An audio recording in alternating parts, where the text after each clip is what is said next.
최저임금이란 무엇일까요? 국가가 임금 결정 과정에 개입하여 임금의 최저 수준을 정하고 사용자에게 최저 수준 이상의 임금을 지급하도록 법으로 강제함으로써 저임금 근로자를 보호하는 제도입니다. 2014년 최저임금은 5,210원입니다. 최저임금은 규모에 상관없이 모든 사업장에 적용되고 청소년의 경우도 성인과 똑같이 적용받아야 합니다. 단, 수습 3개월 이내에는 최저임금의 90%인 임금이 적용될 수도 있다는 점 참고하십시오. 만약 최저임금을 받지 못한다면 지금 바로 고용노동부 콜센터나 홈페이지를 통해 신고하세요. 근로계약서란 회사가 인력을 채용하고 근로자는 일을 하고 회사로부터 그 대가를 지급받기로 약정하고 작성하는 근로계약 문서입니다. 근로계약서를 제대로 작성하지 않으면 나중에 불이익을 당해도 내 권리를 찾기 힘들어지므로 꼭 작성해야 할 사항입니다. 참고로 2012년 근로계약서 작성이 의무화되었으므로 꼭 작성해야 합니다. 근로계약서에는 기본적으로 임금, 근로시간, 휴일, 휴가 등의 핵심 근로조건이 포함되어 있어야 합니다. 단기 아르바이트를 할 때 근로계약서를 안 쓰는 경우가 많습니다. 피치 못할 사정으로 쓰지 못한 경우는 근무일지, 임금통장 등을 보관하여 증명자료로 사용해야 합니다.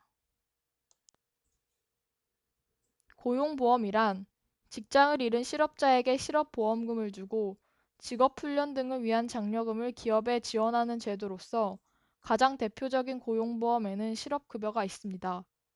실업급여는 실업이라는 사건이 발생했을 때 취업하지 못한 기간에 대하여 적극적인 재취업 활동을 한 사실을 확인하고 지급합니다.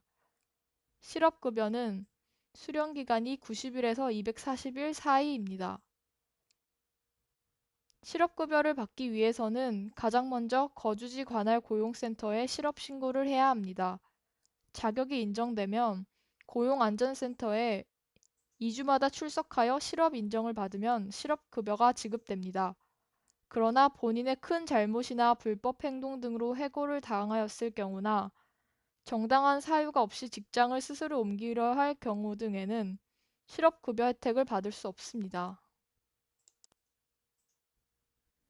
산업재해보험이란 근로자가 업무상 재해를 입었을 경우 신속하게 보상하고 사회복귀를 돕기 위해 국가가 시행하는 사회보험 제도를 말합니다. 이를 줄여서 산재보험이라고 부릅니다. 업무를 하다 다쳤을 경우에는 반드시 산재보험으로 치료와 보상을 받아야 합니다. 사업주가 산재보험에 가입하지 않았더라도 반드시 산재 처리 및 보상을 해주어야 합니다. 만약에 다쳤을 경우 산재 지정 의료기관에서 응급조치를 합니다. 입원과 추가 치료가 필요한 경우 요양급여서를 작성하여 공단, 병원, 회사에 제출합니다. 근로복지공단에서 업무상 재해 여부 확인 후 7일 이내 요양 승인 여부를 통지해 줍니다.